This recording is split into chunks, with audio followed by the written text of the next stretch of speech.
آگے کتاب سے دیکھیں گے، آپ صلی اللہ علیہ وسلم نے فرمایا جب تم میں سے کوئی آدمی نماز کے لیے کھڑا ہوتا ہے تو رحمت الہی اس کی طرف متوجہ ہو جاتی ہے۔ اسے سنن ابی داؤد نے روایت کیا ہے۔ یعنی جیسے ہی ہم نماز پڑھنے کھڑے ہوتے ہیں اللہ سبحانہ تعالیٰ کی رحمت جوش میں آ جاتی ہے اور اللہ تعالیٰ ہماری طرف فوکس ہو جاتے ہیں۔ تو جب بھی کوئی غم ہو، پریشانی ہو، کثرت سے نماز پڑھنے لگیں۔ نماز پڑھنے لگیں گے تو رحمت الہی ہماری طرف متوجہ ہو جائے گی، اور جب اللہ تعالیٰ کی رحمت آ جائے تو سارے مسئلے مسائل ختم ہو جاتے ہیں۔ ایک روایت میں پڑھ رہی تھی، مستدرک حاکم کی ہے، نبی اکرم صلی اللہ علیہ وسلم نے فرمایا میرے پاس جبرائیل آئے اور فرمایا اے محمد صلی اللہ علیہ وسلم، خواہ کتنا ہی آپ زندہ رہیں ایک دن مرنا ہے، اور جس سے چاہیں جتنی محبت کریں ایک دن جدا ہونا ہے، اور آپ جیسا بھی عمل کریں اس کا بدلہ ضرور ملنا ہے، اور اس بات میں کوئی تردد نہیں، کوئی شک نہیں کہ مومن کی شرافت تہجد کی نماز میں ہے، اور مومن کی عزت لوگوں کے مال سے استغنا برتنے میں ہے۔ کتنی پیاری حدیث ہے۔ اس میں نبی اکرم صلی اللہ علیہ وسلم کو اللہ تعالیٰ نے جبرائیل امین کے ذریعے زندگی کے حقائق بتائے۔ پہلی بات کیا بتائی کہ آپ خواہ کتنا بھی زندہ رہیں آپ نے ایک دن اس دنیا سے جانا ہے، اور یہ اس دنیا کی سب سے بڑی حقیقت ہے۔ پھر آپ جس سے جتنی چاہیں محبت کر لیں ایک دن آپ نے اس سے جدا ہونا ہے، آپ جیسا بھی عمل کریں اس کا بدلہ آپ کو ضرور ملنا ہے۔ اور پھر اس کے بعد بتایا گیا کہ مومن کی شرافت تہجد کی نماز میں ہے۔ یعنی اگر آپ کو کسی بھی انسان کی شرافت دیکھنی ہو کہ وہ کتنا شریف النفس ہے، دیکھیں وہ تہجد پڑھتا ہے یا نہیں۔ جو بھی تہجد گزار ہوگا وہ انتہائی شریف النفس ہوگا، کیونکہ مومن کی شرافت تہجد کی نماز میں ہے۔ اور اس کا ایک اور معنی بھی یہ ہے کہ مومن کا شرف یعنی اس کا وقار، اس کی عزت، اس کا مرتبہ، اس کا مقام، اس کا اشرف ہونا کس سے ظاہر ہوتا ہے؟ اگر وہ تہجد پڑھتا ہے تو، یعنی وہ مومنوں میں بھی سب سے اشرف ہے اگر وہ تہجد پڑھتا ہے۔ تو مومن کی شرافت تہجد کی نماز میں ہے۔ پھر بتایا کہ مومن کی عزت لوگوں کے مال سے استغنا برتنے میں ہے، یعنی معزز مومن وہ ہوگا کہ جو لوگوں کے پاس جو کچھ ہے اس سے بے نیاز ہو جائے۔ سب سے معزز مومن وہ ہے جس کے دل میں کوئی لالچ نہ ہو، جو کچھ بھی لوگوں کے پاس ہے وہ اس سے بے نیاز ہو۔ تو اگر ہم چاہتے ہیں کہ اللہ ہمیں شرف نصیب کرے، عزت نصیب کرے، تو ان دو اعمال پر فوکس ہونا ہوگا، ایک تہجد کی نماز، اور دوسرا لوگوں کے پاس جو کچھ ہے اس سے بے نیاز ہو جائے۔ اور میں اس حدیث پر غور و فکر کر رہی تھی تو مجھے ایسا لگ رہا تھا کہ جب ہم ان دو اعمال کی کوشش کرتے ہیں، تہجد اور جو کچھ بھی لوگوں کے پاس ہے اس سے بے نیاز ہونے کی، تو ان دو اعمال میں سپورٹو اوپر حدیث میں بتائی جانے والی دنیا کی حقیقت ہے۔ جب ہم یہ سوچ لیتے ہیں کہ میں نے ایک دن اس دنیا سے چلے جانا ہے، میں جس سے جتنی بھی محبت کر لوں میں نے اس سے جدا ہونا ہے، تو سب سے بڑھ کر مجھے اللہ سے محبت کرنی چاہیے، پھر میں جو بھی عمل کروں گی مجھے اس کا اجر ملے گا۔ تو لازماً پھر آگے دو مشکل عمل، تہجد کی نماز پڑھنا کوئی آسان عمل نہیں ہے، لوگوں کے پاس جو کچھ ہے اس سے بے نیازی برتنا کوئی آسان عمل نہیں ہے۔ یہ دو عمل آسان ہوتے ہیں جب انسان واقعی دنیا کی اس حقیقت کو سمجھ لیتا ہے۔ تو پچھلی حدیث جو ہم نے پڑھی جس میں اللہ سبحانہ تعالیٰ کی رحمت کا ذکر ہے، اس حدیث کے ساتھ مجھے ایک کنیکشن فیل ہو رہا تھا، اس لیے میں نے کہا چلیں آپ سے اس کا تذکرہ کیا جائے۔ اگلی روایت ہے، رسول اللہ صلی اللہ علیہ وسلم نے فرمایا میں نے خواب میں اپنے بابرکت اور بلند قدر پروردگار کو بہترین صورت میں دیکھا، بس اس نے کہا اے محمد صلی اللہ علیہ وسلم، میں نے کہا اے میرے رب میں حاضر ہوں۔ اللہ نے فرمایا مقرب فرشتے کس بات میں بحث کر رہے ہیں؟ نبی اکرم صلی اللہ علیہ وسلم سے اللہ تعالیٰ نے سوال پوچھا تھا کہ یہ جو مقرب فرشتے ہیں ان کی ڈیبیٹ کس ٹاپک پر ہو رہی ہے؟ میں نے کہا اے میرے پروردگار میں نہیں جانتا۔ اللہ تعالیٰ نے 3 بار پوچھا، میں نے ہر بار یہی جواب دیا۔ پھر میں نے اللہ کو دیکھا کہ اس نے اپنا ہاتھ میرے کندھوں کے درمیان رکھا، یہاں تک کہ میں نے اللہ تعالیٰ کی انگلیوں کی ٹھنڈک اپنی چھاتی کے درمیان محسوس کی۔ پھر میرے لیے ہر چیز ظاہر ہو گئی اور میں نے سب کو پہچان لیا۔ اب آپ دیکھیں تو نبی اکرم صلی اللہ علیہ وسلم نے اللہ رب العزت کو دیکھا، لیکن یہاں پر یہ نہیں بتایا گیا کہ کس صورت میں دیکھا، کچھ بھی نہیں بتایا گیا۔ دل کی آنکھوں سے کس طرح سے رسول اللہ صلی اللہ علیہ وسلم کو اللہ رب العزت دکھائے گئے۔ اور پھر آپ دیکھیے کہ آپ صلی اللہ علیہ وسلم کا یہ کہنا کہ اس نے اپنا ہاتھ، یعنی اللہ تعالیٰ نے اپنا ہاتھ میرے کندھوں کے درمیان رکھا، یہاں تک کہ میں نے اللہ تعالیٰ کی انگلیوں کی ٹھنڈک اپنی چھاتی کے درمیان یعنی سینے کے درمیان محسوس کی۔ اب رسول اللہ صلی اللہ علیہ وسلم خواب میں یہ سب کچھ دیکھ رہے ہیں، اور یہ بہت ہی انوکھا خواب تھا۔ اس میں آپ کو پتہ چلتا ہے کہ اللہ تعالیٰ کا ہاتھ بھی ہے اور انگلیاں بھی ہیں، ٹھیک ہے نا، لیکن یہ اللہ تعالیٰ کی صفات بھی ہو سکتی ہیں، ان کی کیفیات ہم نہیں جانتے، ہم انہیں مخلوق کے ہاتھوں اور انگلیوں سے تشبیہ نہیں دے سکتے، بلکہ دیگر غیبی امور کی طرح اللہ کی ان صفات پر ہم ایمان بالغیب رکھتے ہیں، یعنی اس بارے میں ہم کچھ بھی نہیں کہہ سکتے۔ رسول اللہ صلی اللہ علیہ وسلم کی ملاقات اللہ سبحانہ تعالیٰ سے کس صورت میں ہوئی کچھ بھی نہیں کہا جا سکتا، کیونکہ ہم نے اور بھی احادیث پڑھی ہیں جس میں باقاعدہ نبی اکرم صلی اللہ علیہ وسلم نے فرمایا کہ میں اللہ تعالیٰ کو نہیں دیکھ سکتا کیونکہ وہ نور ہے۔ اب یہ ملاقات کس طرح سے ہوئی یہ اللہ ہی بہتر جانتا ہے۔ پھر فرمایا اے محمد صلی اللہ علیہ وسلم، میں نے کہا میرے رب میں حاضر ہوں۔ اللہ تعالیٰ نے فرمایا مقرب فرشتے کس بات میں بحث کر رہے ہیں؟ میں نے کہا کفارات کے بارے میں، یعنی گناہوں کا کفارہ بننے والی نیکیوں کے بارے میں۔ اب یہی سوال اللہ سبحانہ تعالیٰ نے پہلے بھی کیا تھا، لیکن نبی اکرم صلی اللہ علیہ وسلم نے کیا جواب دیا کہ میں نہیں جانتا۔ لیکن جب اللہ سبحانہ تعالیٰ نے آپ صلی اللہ علیہ وسلم پر ان باتوں کو ظاہر کیا تو اب رسول اللہ صلی اللہ علیہ وسلم نے جواب دیا کہ ڈسکشن اس ٹاپک پر ہو رہا ہے مقرب فرشتوں کے درمیان، اور وہ ڈسکشن کیا ہے؟ کفارات کے بارے میں، گناہوں کا کفارہ بننے والی نیکیوں کے بارے میں۔ اللہ تعالیٰ نے فرمایا وہ کیا ہیں؟ میں نے کہا نماز باجماعت کے لیے پیدل چل کر جانا، نماز کے بعد مسجدوں میں بیٹھنا، یعنی کچھ دیر بیٹھ کر اللہ کا ذکر کرنا، اس کی روحانیت کو محسوس کرنا اور اپنے اندر اس کو جذب کرنا۔ یہ نماز کے بعد مسجدوں میں بیٹھنے سے انسان جو ابھی اس عمل سے گزرا ہوتا ہے نا، اس کی ایک روحانیت ہوتی ہے، اس کو ایبزارب کر سکتا ہے اگر وہ تھوڑی دیر اور مسجد میں بیٹھے نماز کے بعد۔ تو نماز کے بعد مسجدوں میں بیٹھنا اور مشقت کے وقت پورا وضو کرنا، یعنی سردی یا بیماری وغیرہ میں۔ اب آپ دیکھیے کہ یہ 3 اعمال بتائے گئے جو کہ فرشتوں کے درمیان ڈسکس ہو رہے تھے، اور اس سے کیا فائدہ ملتا ہے؟ گناہ معاف ہوتے ہیں۔ پہلا عمل نماز باجماعت کے لیے پیدل چل کر جانا، اور دوسرا نماز کے بعد مسجدوں میں بیٹھنا، اور تیسرا مشقت کے وقت پورا وضو کرنا۔ آپ کوشش کریں کہ ان تینوں اعمال کو کرنے والے ہوں۔ دیکھیں، نماز باجماعت کے لیے پیدل چل کر جانا کبھی تو مسجدوں میں بھی ہو سکتا ہے اور کبھی گھروں میں بھی، خواتین تو یہ عمل گھر میں بھی کر سکتی ہیں۔ پھر یہ کہ نماز کے بعد مسجدوں میں بیٹھنا یہ بھی ہو سکتا ہے، اور یہ بھی ممکن ہے کہ آپ گھروں میں جب نماز پڑھتی ہیں تو نماز کے بعد تھوڑی دیر بیٹھیں۔ اور ہم نے حدیث بھی پڑھی تھی نا کہ جو بھی نماز کے بعد بیٹھا رہتا ہے تب تک اس کے لیے کون دعائیں کرتے ہیں؟ فرشتے۔ اور کس چیز کے لیے دعا کرتے ہیں؟ اللہ کی رحمت کی دعا کرتے ہیں کہ اللہ تعالیٰ تو اس بندے پر اپنی رحمت نچھاور کر، جب تک کہ اس کا وضو نہیں ختم ہوتا۔ اور تیسری چیز مشقت کے وقت پورا وضو کرنا۔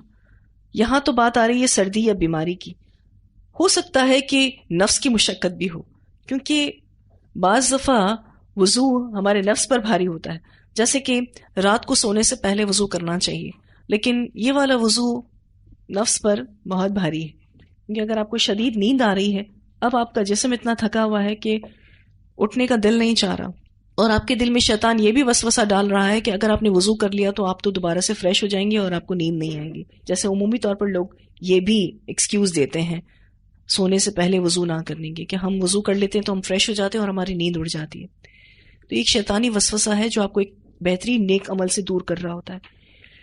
اور پھر یہ بھی ہمارے اپنے اندر کی مشقت ہے. اس کے علاوہ سردی کا موسم، اس میں بھی وضو کرنا ایک مشقت والا کام ہے، اور ایسے میں گرم پانی کا اویلیبل نہ ہونا یہ بھی انسان کے لیے بہت بڑی مشقت ہے. تو اگر ایسے میں آپ وضو کرتے ہیں اور یہ سوچ کر کرتے ہیں کہ اگر میں اس وضو میں جو بھی تکلیف اٹھا رہی ہوں اس سے میرے گناہ معاف ہوں گے.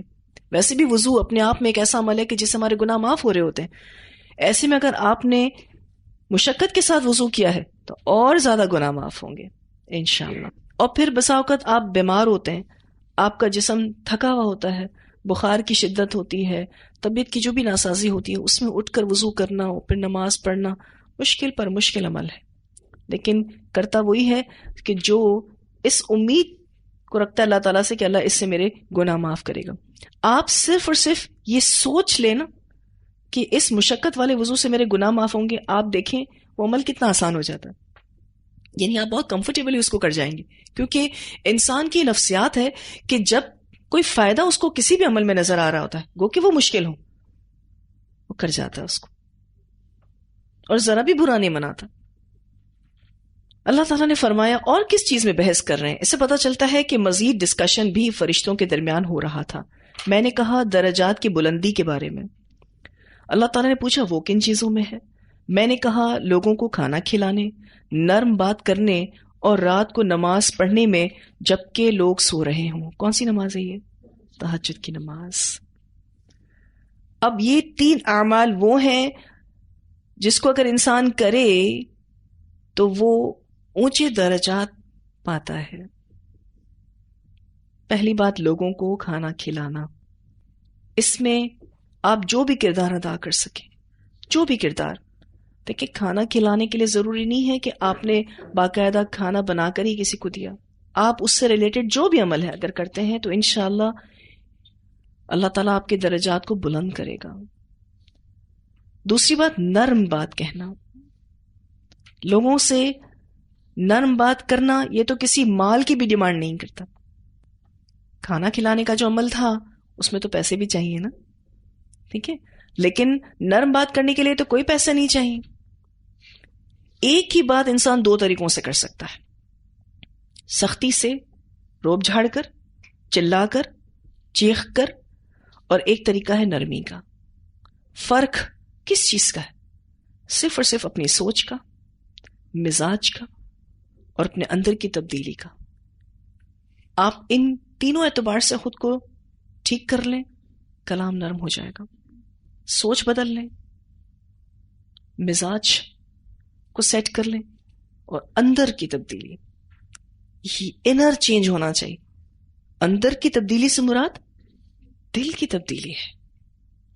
دل کے اندر تبدیلی آئے گی تو لازمن کلام میں بھی نرمی آئے گی، عاجزی آئے گی. اور یہ ہمارا اپنا فیصلہ ہوتا ہے کہ ہمیں بات کیسے کرنی ہے، ہم کیسے بات کرنا چاہتے ہیں. اگر ہم نرم بات کریں گے تو اللہ تعالیٰ ہمارے درجات کو بلند کرے گا. ویسے بھی آپ دیکھیے کہ دنیا میں بھی ہم لوگوں کے دلوں میں جگہ کب پا سکتے ہیں؟ کب پا سکتے ہیں بتائیے؟ جب ہم سافٹ اسپوکن ہوتے ہیں، جب ہمارے کلام میں مٹھاس ہوتی ہے، جب ہم لوگوں کو ڈیو رسپیکٹ دیتے ہیں اور لوگوں کے دلوں میں ہمارا مرتبہ بڑھنا شروع ہو جاتا ہے. تو اس سے آپ امیجن کر سکتے ہیں کہ آخرت میں کیسے یہ عمل بلند درجات کا سبب بنے گا. کر سکتے ہیں نا امیجن. اور پھر تیسرا عمل تہجد کی نماز. یعنی سارے ہی مشکل اعمال ہیں، کھانا کھلانا لوگوں کو، پھر اس کے بعد سافٹ اسپوکن ہونا، اور تیسری بات تہجد کی نماز.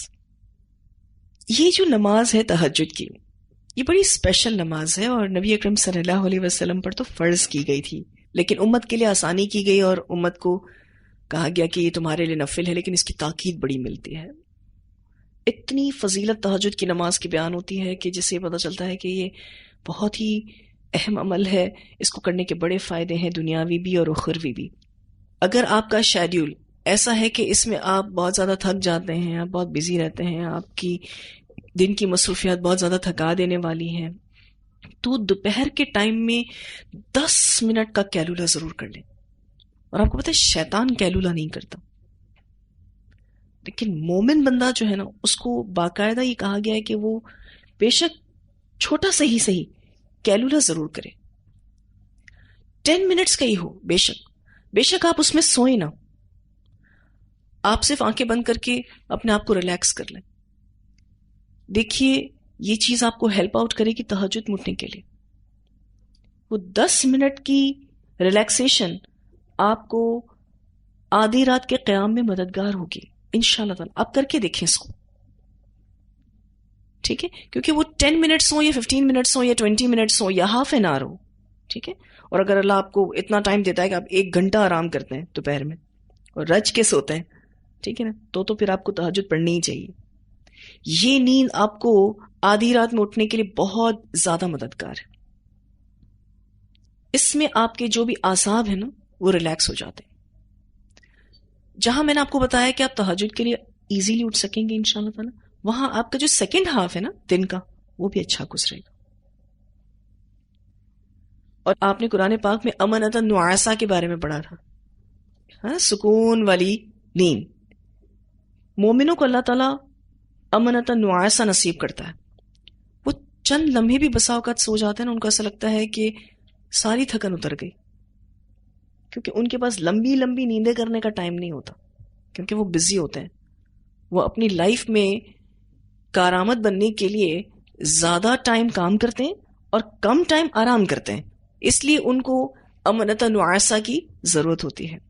اور اللہ تعالیٰ اپنے نیک بندوں کو ایسی نیپس دیتا ہے جس سے وہ بہت ریفریش ہو جاتے ہیں. ٹھیک ہے جی. تو انشاءاللہ تعالیٰ اگر آپ اتنے رات بھر سونے کے عادی ہو چکے ہیں کہ آپ کہتے ہیں میری تو اتنی پختہ عادت بن گئی ہے، میں تہجد کے لیے اٹھ ہی نہیں پاتی، میں فجر کے لیے اٹھ جاؤں بڑی بات ہے، تو کوشش کریں اپنی عادتوں کے آگے گھٹنے نہ ٹیکیں، کیونکہ یہ تو ہار جانا ہے نا اپنے ہی آگے. تو جو اپنے سے ہی ہار جائے وہ دوسروں کو کیا جیتے گا؟ جو خود کو ہی نہ سدھار سکے وہ دوسروں کو کیا سدھارے گا؟ تو عمل میں آگے بڑھنے کی کوشش کرنی ہے اور یہ سارے اعمال کرنے کی کوشش کرنی ہے. پہلی بات کیا ہے کہ نماز با جماعت کے لیے پیدل چل کر جانا، اور میں نے اس کو بتایا کہ آپ خواتین کیسے کر سکتی ہیں اس کو. پھر نماز کے بعد مسجدوں میں بیٹھنا اور پھر مشقت کے بعد پورا وضو کرنا. اور درجات کی بلندی کے لیے کیا کرنا ہوگا؟ لوگوں کو کھانا کھلانا، نرم بات کرنا اور تہجد کی نماز پڑھنا. ٹھیک ہے، کیونکہ صرف تمناؤں اور آرزوؤں سے بات نہیں بنے گی.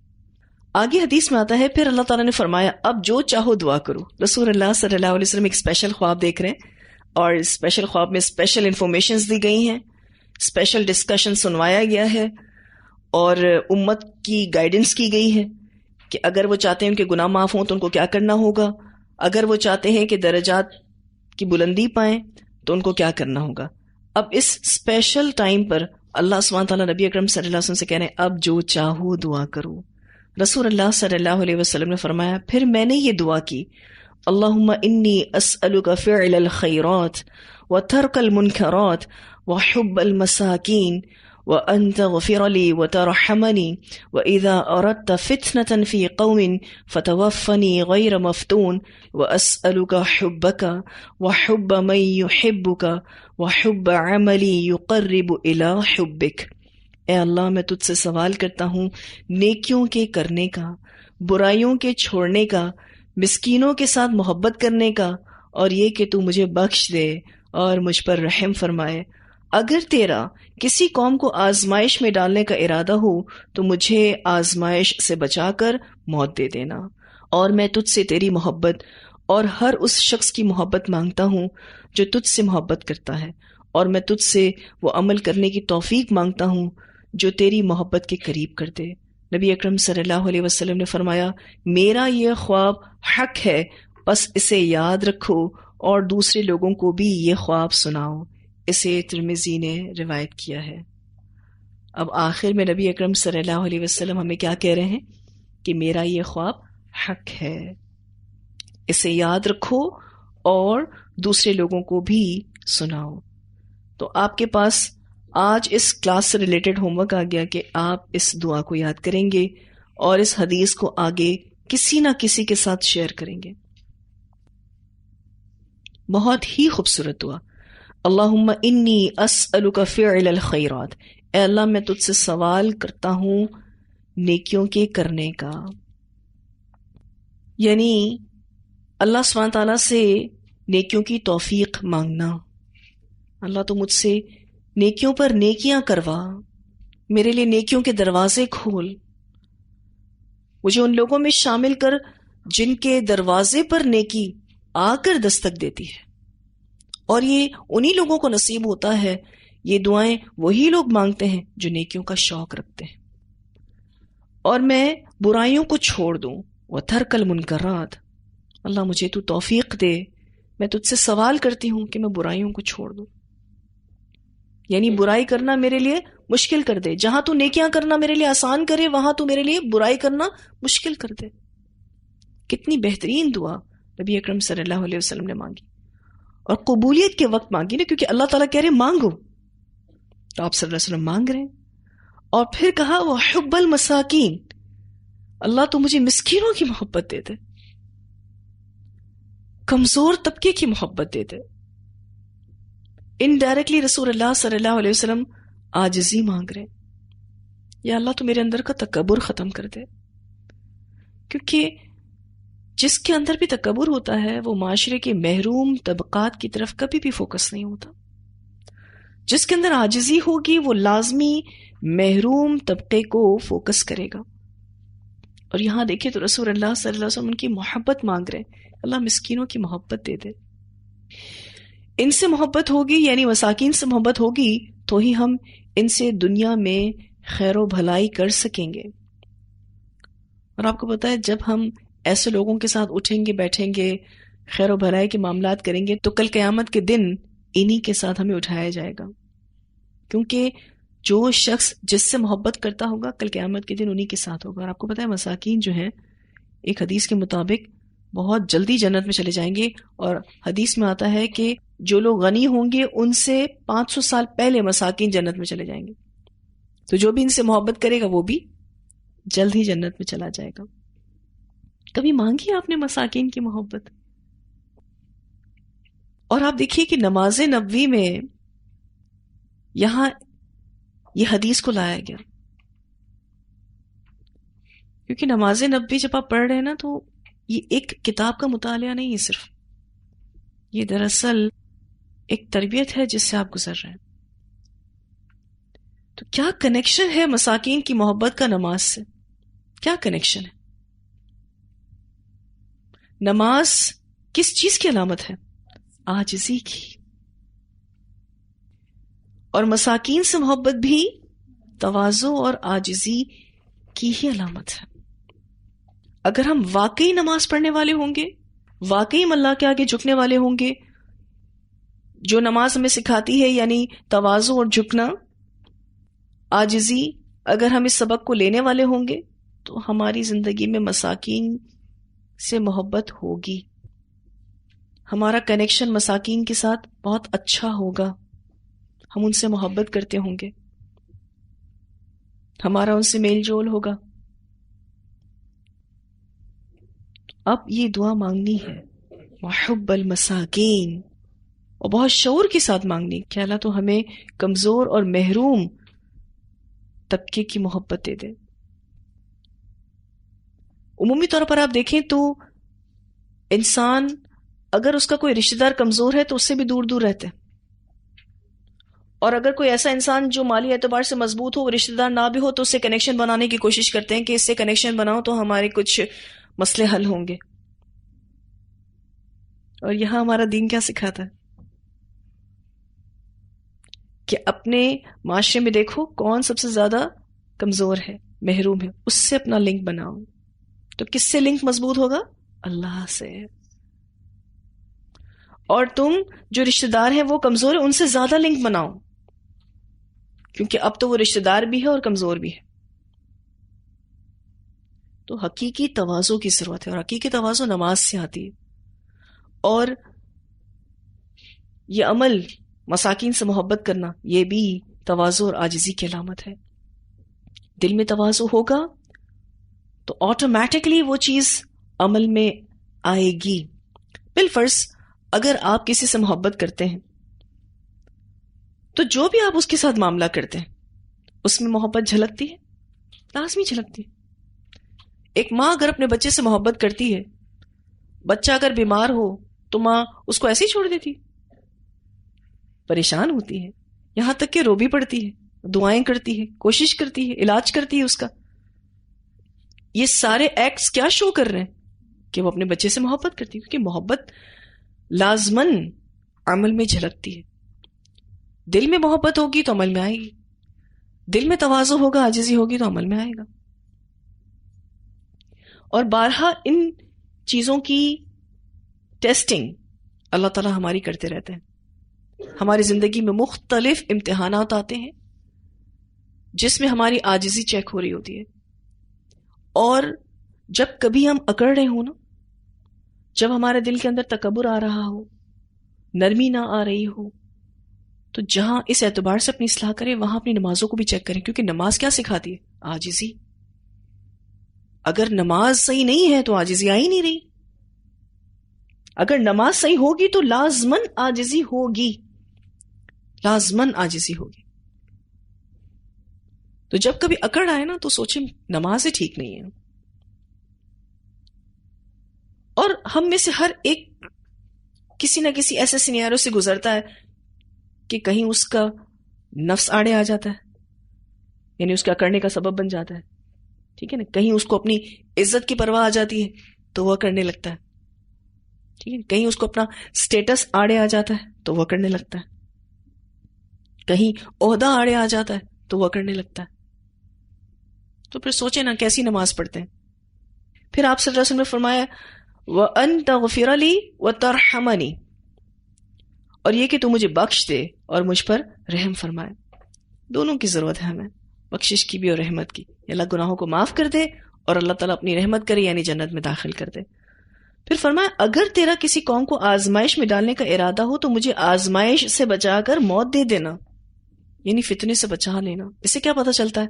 فتنے میں مبتلا ہونے سے کیا بہتر ہے؟ موت کا آ جانا. ویسے موت مانگنا ہمارے دین میں ممنوع ہے، آپ موت نہیں مانگ سکتے، لیکن اس سچویشن میں مانگ سکتے ہیں. اور یہ نبی اکرم صلی اللہ علیہ وسلم کی حدیث سے پتہ چلتا ہے. پھر اس کے بعد آپ صلی اللہ علیہ وسلم نے اللہ کی محبت مانگی، اور ہر اس شخص کی بھی محبت مانگی جو اللہ سے محبت کرتا ہے. یہ والی محبت کیوں مانگی آپ صلی اللہ علیہ وسلم نے؟ جو اللہ سے محبت کرتا ہے، اگر ہم اس سے محبت کریں گے، ہمیں اس کی محبت ملے گی، تو صحبت صالح سے ہم اللہ کا قرب پا سکتے ہیں. تو ایسے لوگوں کی محبت آپ صلی اللہ علیہ وسلم نے اس لیے مانگی کہ انسان جس سے محبت کرتا ہے کل قیامت کے دن انہی کے ساتھ ہوگا. اور دوسری بات یہ ہے کہ جو اللہ سے محبت کرنے والے ہیں وہ مددگار ہوتے ہیں اللہ سے مزید قریب ہونے کے لیے، یعنی صحبت صالح مانگی آپ صلی اللہ علیہ وسلم نے. اور پھر اس کے بعد ہر اس عمل کی بھی محبت مانگی جس سے اللہ کا قرب نصیب ہوتا ہے. آپ سے اگر کوئی کبھی پوچھے کہ آپ کو کیا چیز پسند ہے، پھر آپ اپنی پسند کی چیزیں بتا رہے ہوتے ہیں. اب ہو سکتا ہے وہ اللہ کو پسند بھی ہو اور نہ بھی ہو، تو اللہ تعالیٰ سے یہ دعا مانگنا کہ مجھے پسند ہی وہ چیز ہو جو آپ کو پسند ہو، جس کو میں عمل میں لاؤں تو اس سے مجھے آپ کا قرب نصیب ہو. تو یہ بہت امپورٹنٹ خواب ہے جو نبی اکرم صلی اللہ علیہ وسلم نے دیکھا. اللہ سبحانہ تعالیٰ سے اس خواب میں ملاقات کی، اور بہت اسپیشل ملاقات تھی. اس بارے میں ہم واضح نہیں کر سکتے، نہ ہم کو اس کی تفسیر کر سکتے ہیں، لیکن ملاقات ہوئی تھی. کس صورت میں ہوئی، کیا وہ اللہ کی صفات دیکھی گئیں، اللہ بہتر جانتا ہے. واللہ اعلم بالصواب. اس خواب میں اللہ سبحانہ تعالیٰ سے نبی اکرم صلی اللہ علیہ وسلم نے ملاقات کی، اور یہ ایک بڑی اسپیشل ملاقات تھی. یہ ملاقات کس وے میں ہوئی اس کی وضاحت ہم نہیں کر سکتے. جو الفاظ ہیں، جس طرح سے حدیث میں بیان ہوئے ہیں، ہمیں ایمان بالغیب لاتے ہوئے انہی تک ہی اپنے آپ کو رکھنا چاہیے. اور اس حدیث میں جو چیز سکھائی جا رہی ہے نا، اس پر فوکس کرنا کہ ہم کیسے اپنے گناہوں کو مٹا سکتے ہیں اور کیسے اپنے درجات کی بلندی حاصل کر سکتے ہیں. اور پھر آخر میں جو آپ صلی اللہ علیہ وسلم نے فرمایا کہ اسے تم اور لوگوں تک بھی شیئر کرو. اس دعا کے لیے ایک کوشش یہ کی جا سکتی ہے کہ اس کو ہم ٹائپ کروا لیں اور اس کا پرنٹ آؤٹ آپ کو دے دیں. آپ کوشش کریں اس کو وہاں لگائیں جہاں گھر والوں کا گزر اکثر ہوتا ہے، ایسی کسی جگہ پر لگا دیں کہ گھر کے لوگ گزرتے رہتے ہیں، ان پر نظر پڑتی رہتی ہے، اور ان کو یہ بھی کہہ دیں گے اس کو مانگیں. تو انشاءاللہ تعالی بہت خوبصورت دعا ہے، بہت جامع دعا ہے، بہت پیاری دعا ہے، اور نبی اکرم صلی اللہ علیہ وسلم نے اس کو قبولیت کے وقت مانگا ہے. بہت اسپیشل ورڈز ہیں، اور اس سے لازمی طور پر ہماری زندگیوں میں بہتری آئے گی، لازمی طور پر انشاءاللہ تعالی. کتنی بڑی کامیابی ہے اگر اللہ تعالیٰ ہمارے حق میں اس کو قبول کر لے. اگلی حدیث رسول اللہ صلی اللہ علیہ وسلم نے فرمایا، جس نے صبح کی نماز پڑھی وہ اللہ کی حفاظت اور ذمے میں ہے، بس اللہ تعالیٰ تم سے اپنی حفاظت کے بارے میں کسی چیز کا مطالبہ نہ کرے، اس لیے جس سے وہ یہ مطالبہ کرے گا یقیناً اسے اپنی گرفت میں لے کر منہ کے بل جہنم میں پھینک دے گا. اسے مسلم نے روایت کیا ہے. مطالبے کا مطلب یا تو نماز میں کوتاہی پر مطالبہ اور مواخذہ الہی سے ڈرانا ہے، یا فجر کی نماز پڑھنے سے تعارض کرنے کی صورت میں مطالبہ اور مواخذہ الہی سے ڈرانا ہے. مطالبے کا مطلب یہ ہے کہ اللہ تعالیٰ پوچھ سکتا ہے، پکڑ کر سکتا ہے نماز میں کوتاہی کی بنا پر، یا پھر فجر کی نماز اگر نہیں پڑھی کسی نے تو اس کی بنا پر. یعنی اللہ سبحانہ تعالیٰ اس میں وارن کر رہے ہیں، ڈرا رہے ہیں، یہ کہہ کر کہ پس اللہ تعالیٰ تم سے اپنی حفاظت کے بارے میں کسی چیز کا مطالبہ نہ کرے. کوشش کرو کہ تم اس طرح کی کوئی سچویشن اپنی زندگی میں نہ بناؤ نماز میں کوتاہی کر کے یا فجر کی نماز چھوڑ کے کہ اللہ پھر تم پر پکڑ لے آئے اپنی. اس لیے کہ جس سے وہ مطالبہ کرے گا، اور مطالبے کو اگر آپ یہاں پر مواخذے کا لفظ دے دیں، اس لیے کہ جس سے وہ مواخذہ کرے گا یقیناً اسے اپنی گرفت میں لے کر منہ کے بل جہنم میں پھینک دے گا. ابن عباس رضی اللہ تعالیٰ عنہما سے روایت ہے کہ رسول اللہ صلی اللہ علیہ وسلم نے فرمایا، جبرائیل علیہ السلام نے خانہ کعبہ کے پاس میری 2 دفعہ امامت کرائی. اسے سنن ابی داؤد نے روایت کیا ہے. اللہ تعالیٰ نے آپ صلی اللہ علیہ وسلم کو نماز کا عملی طریقہ جبرائیل امین کے ساتھ سکھایا. اس سے بھی آپ کو نماز کی اہمیت کا اندازہ ہوتا ہے کہ یہ عمل کتنا اہم ہے، کہ اس کا پریکٹیکل ڈیمونسٹریشن رسول اللہ صلی اللہ علیہ وسلم کو جبرائیل امین کے ذریعے سکھایا گیا تاکہ آپ صلی اللہ علیہ وسلم اپنی امت کی بہترین رہنمائی کر سکے، اور امت جو ہے وہ نماز کی ایک ایک باریکی کو جانے اور اس کو ایز اٹ از پڑھے. امامت جبرائیل کی اس حدیث سے معلوم ہوا کہ نماز کا درجہ اتنا بلند، اس کی اہمیت اللہ کے نزدیک اتنی اعلیٰ و ارفع، اور اسے مخصوص حیت، مقررہ قاعدوں، متعینہ ضابطوں اور نہایت خشوع و خضوع سے ادا کرنا اس قدر ضروری ہے کہ اللہ تعالیٰ نے تعلیم امت کے لیے جبرائیل کو ہادی عالم صلی اللہ علیہ وسلم کے پاس بھیجا. جبرائیل نے اللہ کے حکم کے مطابق رسول اللہ صلی اللہ علیہ وسلم کو نماز کی کیفیت، حیت، اس کے اوقات اور اس کے قاعدے سکھائے، اور پھر آپ صلی اللہ علیہ وسلم جبرائیل کے بتائے اور سکھائے ہوئے وقتوں، طریقوں، قاعدوں اور ضابطوں کے مطابق نماز پڑھتے رہے، اور امت کو بھی حکم دیا کہ اس طرح نماز پڑھو جس طرح تم مجھے نماز پڑھتا دیکھتے ہو.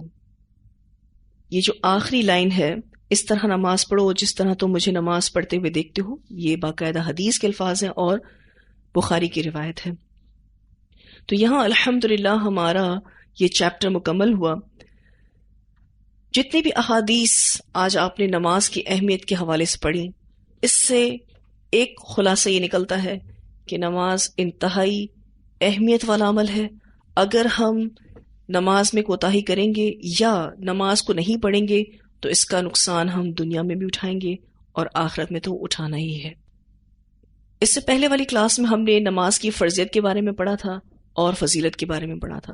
فرضیت کے چیپٹر میں یہ بات بتائی جاتی ہے کہ یہ عمل فرض درجے کا ہے، اور اس حساب سے آپ کو ریفرنسز دیے جاتے ہیں قرآن سے اور احادیث سے۔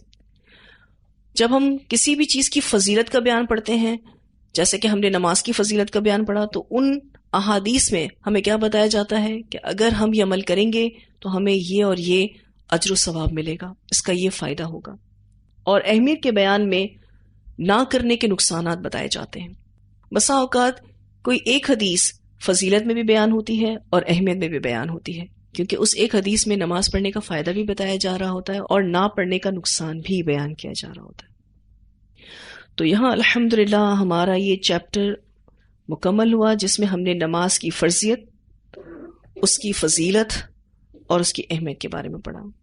اللہ تعالی ہم سب کو بہترین عمل کرنے کی توفیق عطا فرمائے، اور ہم سب اللہ تعالیٰ سے یہ دعا کرتے ہیں کہ اللہ تعالیٰ ہماری آنکھوں کی ٹھنڈک نماز میں رکھتے۔ اللہ سبحانہ تعالیٰ ہمیں اور ہماری نسلوں کو نماز قائم کرنے والا بنا دے۔ یہ جو نماز ہے، آنکھوں کی ٹھنڈک ہے، اس بارے میں خود رسول اللہ صلی اللہ علیہ وسلم بھی فرماتے ہیں کہ اللہ تعالیٰ نے میری آنکھوں کی ٹھنڈک نماز میں رکھ دی ہے۔ جب کبھی نبی اکرم صلی اللہ علیہ وسلم نماز کا وقت ہو جاتا تو بلال حبشی کو یہ کہتے تھے، آؤ بلال، اذان دو اور ہمیں راحت پہنچاؤ، یعنی نماز پڑھ کے ہم سکون پائیں گے۔ جیسے ہم نماز پڑھ لیں گے ہماری آنکھوں کو بھی ٹھنڈک ملے گی، ہماری روحوں کو بھی سکون ملے گا۔ تو اللہ تعالیٰ ہمیں بھی ایسا بنا دے کہ ہم نماز کا انتظار کرنے والے ہوں۔ ایک نماز کے بعد دوسری نماز کا انتظار مومن کو ہی ہوتا ہے، اور ایک نماز کے بعد دوسری نماز کی فکر بھی مومن کو ہی ہوتی ہے۔